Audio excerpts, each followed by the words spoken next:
दृष्टि से सृष्टि का निर्माण हो जाता है।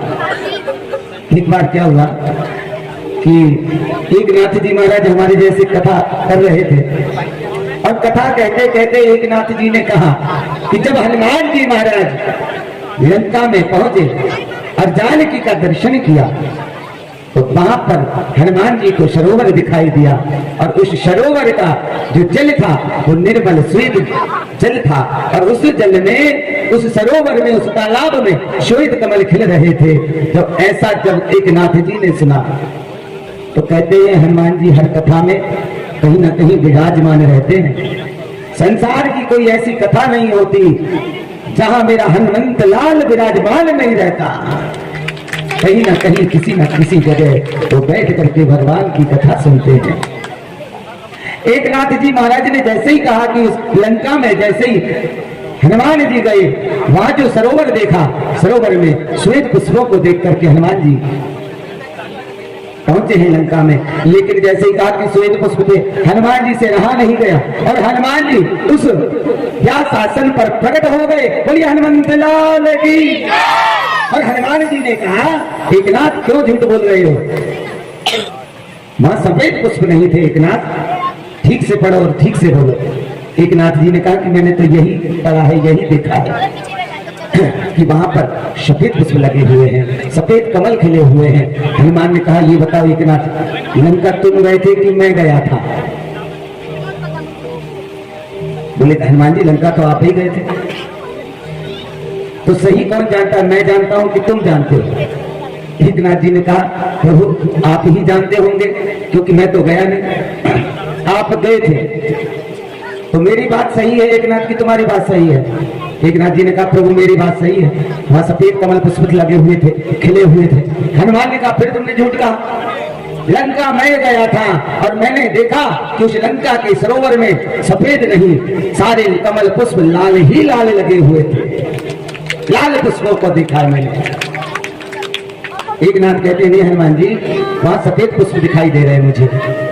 लेकिन हनुमान जी कह रहे नहीं, वहां पर रक्त वर्ण के पुष्प थे, लाल फूल थे कमल के। अब एकनाथ जी ने कहा कि हनुमंत लाल अब आपसे मैं क्या कहूं, आप चले, इसका फैसला मैया जानकी ही करेंगी। मैया जानकी जी के पास एकनाथ जी गए और हनुमंत लाल गए। जानकी मैया को जाकर के प्रणाम किया।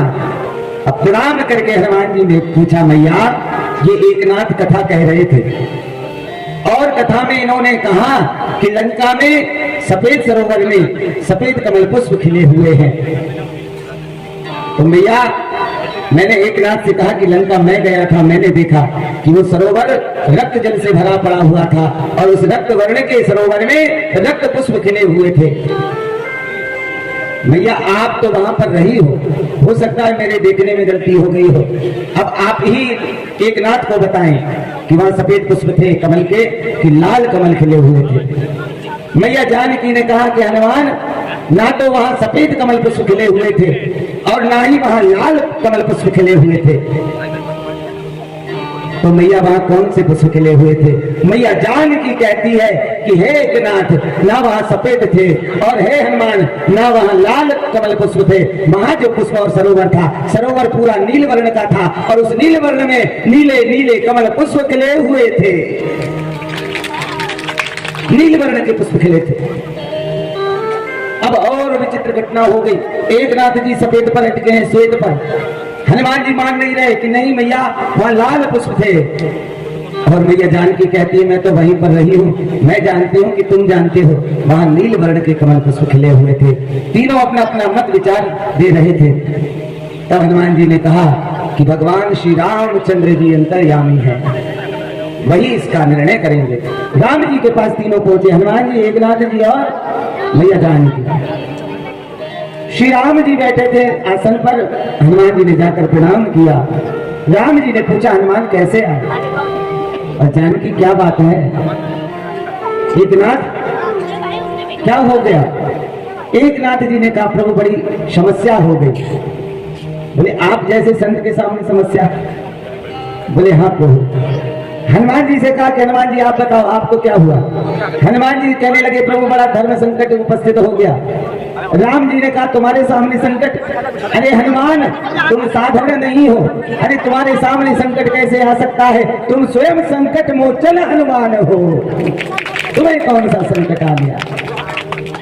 और जानकी तुम्हें क्या हुआ। तब तीनों ने कहा प्रभु लंका में जो सरोवर था उस सरोवर में खिले हुए कमल पुष्प थे, बस उनको लेकर के थोड़ा सा तर्क और वितर्क हो रहा है, अब आप ही निर्णय कर दें। राम जी ने कहा कि कहो क्या समस्या है। एक नाथ जी ने कहा प्रभु वो जल श्वेत वर्ण का जल और श्वेत वर्ण के कमल पुष्प मैंने देखे हैं। हनुमान जी कहते हैं नहीं प्रभु मैंने तो वहां रक्त वर्ण का सरोवर का जल और रक्त वर्ण के ही कमल पुष्प देखे थे। जानकी मैया कहती है नहीं स्वामी वहां पर नील वर्ण का सरोवर था और नील वर्ण के कमल खिले हुए थे। राम जी मुस्कुरा दिए गलत कोई नहीं है, झगड़ो मत आपस में, तीनों सही हो। एक नाथ तुम इसलिए सही हो क्योंकि तुम्हारी दृष्टि संत दृष्टि है, तुम सात्विक संत हो, तुम्हारे हृदय में सात्विक तत्व भरा हुआ है, तुम भगवान के सात्विक भक्त हो, इसलिए तुम जहां देखते हो तो तुम्हें सफेद ही सफेद नजर आता है। इसलिए तुम्हें उस लंका का जो वर्णन कर रहे थे तो तुम्हें भी श्वेत वर्ण दिखाई दिया और श्वेत कमल पुष्प दिखाई दिए, इसलिए एक नाथ तुम सत्य सही कह रहे हो। और हनुमान तुम जब लंका में गए करत भूतराकार शरीरा स्वर भयंकर तबलवीरा, तुमने जब हनुमान जी लंका में प्रवेश किया तो उस समय तुम्हारी आंखें क्रोध में भरी पड़ी थी।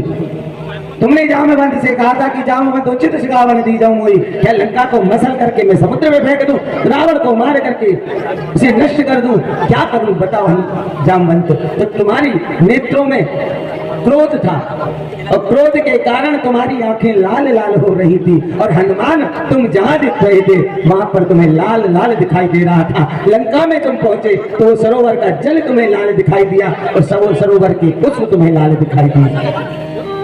और हे जानकी तुम्हारी आंखों में तुम्हारे हृदय में मैं नीलमणि विराजमान हूं, तो तुम जहां देखती हो वहां तुम्हें नीला ही नजर आता है। और जानकी जब तुमने उस सरोवर को देखा तो वो सरोवर तुम्हें नीला दिखाई पड़ा और सरोवर में खिले हुए वह कमल भी नीले दिखाई पड़े। इसलिए जैसी हमारी दृष्टि होती है वैसा ही हमें दिखाई देता है। ये संसार में जब हमारी दृष्टि पवित्र हो जाएगी, जब हमारी दृष्टि उस भोले की और उस शंकर के रंग में रंग जाएगी ना, तो हमें चारों ओर शंकर ही शंकर दिखाई देगा। जय हो। ये दृष्टि की बात है।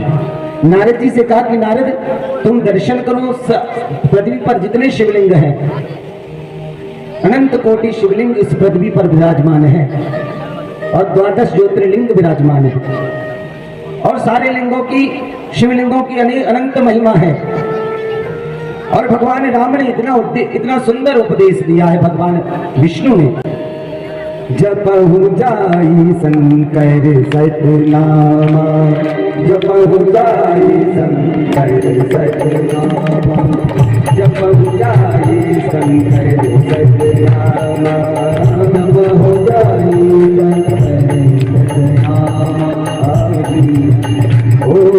हृदय तुरत विश्रामा,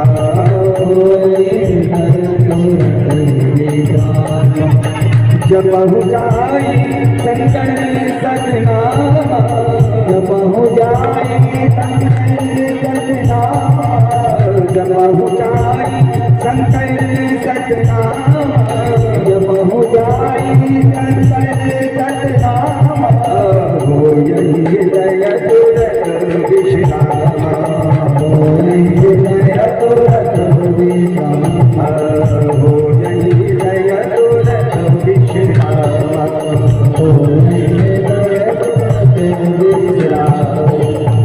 जीवन में विश्राम चाहते हो,